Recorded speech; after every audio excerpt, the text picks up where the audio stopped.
నమస్తే. తెలంగాణ మాజీ ముఖ్యమంత్రి బీఆర్ఎస్ పార్టీ అధినేత కల్వకుంట్ల చంద్రశేఖరరావు గారు కేసీఆర్ ఆయన జన్మదినాన్ని పురస్కరించుకొని తెలంగాణ వ్యాప్తంగా బీఆర్ఎస్ పార్టీ నాయకులు అలాగే అభిమానులు చాలా పెద్ద ఎత్తున వేడుకలు ఘనంగా నిర్వహించారు. దీనికి సంబంధించి చాలా కీలకమైనటువంటి పరిణామం ఒకటి అసెంబ్లీలో చోటు చేసుకుంది. ముఖ్యమంత్రి రేవంత్ రెడ్డి గారు ఆయన పుట్టినరోజు సందర్భంగా శుభాకాంక్షలు తెలియజేశారు.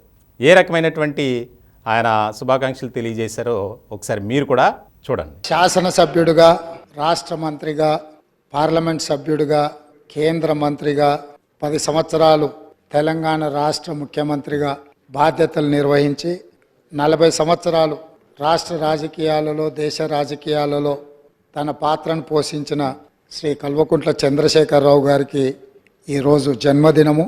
వారికి కాంగ్రెస్ పార్టీ పక్షాన జన్మదిన శుభాకాంక్షలు తెలియజేస్తున్నా.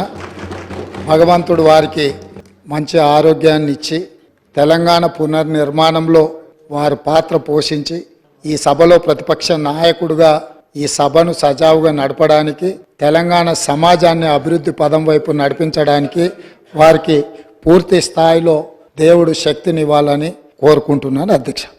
ఇప్పుడు ముఖ్యమంత్రి రేవంత్ రెడ్డి గారు కేసీఆర్ గారికి తెలియజేసినటువంటి శుభాకాంక్షల తీరుపై ఆసక్తికరమైనటువంటి చర్చ జరుగుతుంది రాజకీయ వర్గాల్లో.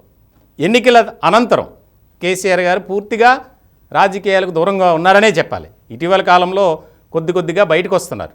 సో ఇలాంటి సందర్భంలో ముఖ్యమైనటువంటి అంశంగా ఇది చూడాలి. అసెంబ్లీ సమావేశాలకు సంబంధించి ఆయన ఇప్పటి వరకు రాలా.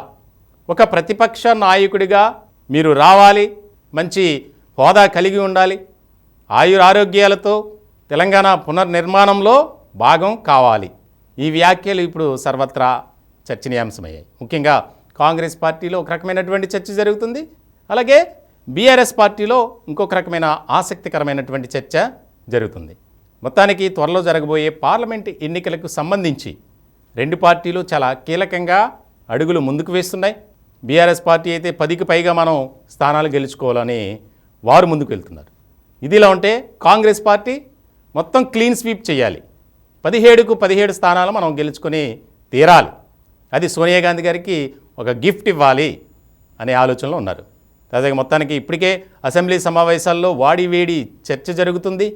ముఖ్యంగా ఇప్పటికే తెలంగాణ అసెంబ్లీ సమావేశాలు జరుగుతున్నటువంటి నేపథ్యంలో చాలా కీలకమైనటువంటి అంశాల మీద చర్చ జరుగుతుంది. ఇలాంటి క్రమంలో మీరు సభకు రావాలి, ప్రతిపక్ష నాయకుడిగా మీరు ముందు మంచి విజయాలు సాధించాలి అని రేవంత్ రెడ్డి గారు చేసినటువంటి ఈ శుభాకాంక్షలు ఏవైతే ఉన్నాయో దానిపై ఒక రకమైనటువంటి ఆసక్తి నెలకొందనే చెప్పాలి.